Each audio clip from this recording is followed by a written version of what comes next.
একটা অন্তর্বর্তীকালীন সরকার আমরা এখানে প্রতিষ্ঠা করেছি, আপনারা জানেন। এই সরকার ইতিমধ্যেই তার 8 মাস পার হয়ে 9 মাস এখন চলছে। জনগণের বিপুল প্রত্যাশার চাপ নিয়ে সরকার তারা দায়িত্ব গ্রহণ করেছিলেন। কিছু কিছু ক্ষেত্রে তারা গুরুত্বপূর্ণ বেশ কিছু পদক্ষেপ তারা গ্রহণ করেছেন, অর্থনৈতিক ক্ষেত্র সহ বিভিন্ন ক্ষেত্রে। কিন্তু গুরুত্বপূর্ণ যেটা, কিন্তু 8 মাসে যখন আমরা পেছনে তাকাই তখন আমরা দেখতে পাচ্ছি মানুষের যে প্রত্যাশা ছিল, মানুষের বিশাল যে আশাটা ছিল, 8 মাস 9 মাস যেতে না যেতেই সেটা খানিকটা ফিকে হতে শুরু করেছে। সদিচ্ছা থাকলে আগামী ডিসেম্বরের মধ্যেই জাতীয় নির্বাচন দেওয়া সম্ভব বলে মন্তব্য করেছেন বাংলাদেশের বিপ্লবী ওয়ার্কার্স পার্টির সাধারণ সম্পাদক সাইফুল হক। জুলাই হত্যাকাণ্ডের বিচার ধীর গতিতে আগাচ্ছে বলেও মনে করেন দলটি। মুক্তিযুদ্ধের পর সবচেয়ে বড় যে হত্যাকাণ্ড এখানে সংগঠিত হয়েছে জুলাই আগস্টের অভ্যুত্থানকালে, আমরা দেখছি এখনো পর্যন্ত বিচারের কাজটা চলছে খুবই ধীর গতিতে। ইতিমধ্যেই আমি আজকে বলতে চাই, মানুষ বিচারের গতিকে ত্বরান্বিত করবেন এটা দেখতে চাই।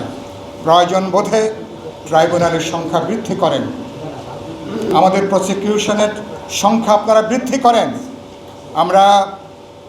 আমরা দেখতে চাইব এবছরের মধ্যে বিচারের কাজটাকে একটা বিশ্বাসযোগ্যভাবে আপনারা সেই কাজটাকে আপনারা এগিয়ে নেবেন। তাই প্রয়োজনীয় রাজনৈতিক সংস্কারের পাশাপাশি ডিসেম্বরের মধ্যেই নির্বাচন চায় ওয়ার্কার্স পার্টি। অন্তর্বর্তী সরকারের প্রধান বারবার করে তিনি যেটা উল্লেখ করেছেন, ডিসেম্বর থেকে আগামী বছরের জুনের মধ্যে তিনি ত্রয়োদশ জাতীয় সংসদের নির্বাচন করতে চান। আমরা নির্দিষ্টভাবে বলতে চাই, আমাদের কাজের যে অগ্রগতি, আমি মনে করি সরকারের যদি রাজনৈতিক সিদ্ধান্ত থাকে, যদি সদিচ্ছা থাকে, ডিসেম্বরের ভেতরেই এমনকি তার আগেও জাতীয় নির্বাচন করা সম্ভব। আজ সকালে ইঞ্জিনিয়ার্স ইনস্টিটিউট মিলনায়তনে বাংলাদেশের বিপ্লবী ওয়ার্কার্স পার্টির কেন্দ্রীয় সাংগঠনিক সম্মেলনে এ মন্তব্য করেন তিনি। নির্বাচন কমিশন বলেছেন এবছরের ডিসেম্বরকে তারা লক্ষ্য রেখে নির্বাচনের প্রস্তুতি তারা গ্রহণ করছেন। দুদিন আগে বিপ্লবী ওয়ার্কার্স পার্টির প্রতিনিধি দল নির্বাচন কমিশনের সাথে আমরা সাক্ষাৎ করেছি। সেখানে তারা বলেছেন যে আপনারা যখন চাইবেন সরকার থেকে, যখন আমরা সিগন্যাল পাব, আমরা ডিসেম্বরে বা তার আগে পরে যে কোনো সময় নির্বাচনের জন্য আমরা প্রস্তুত রয়েছি।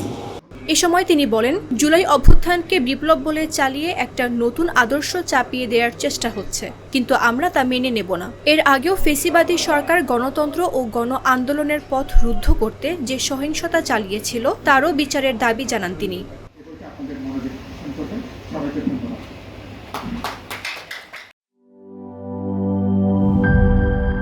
বান্ডেল থাকলে প্রতি সেনমানিতে টাকা বাঁচবে।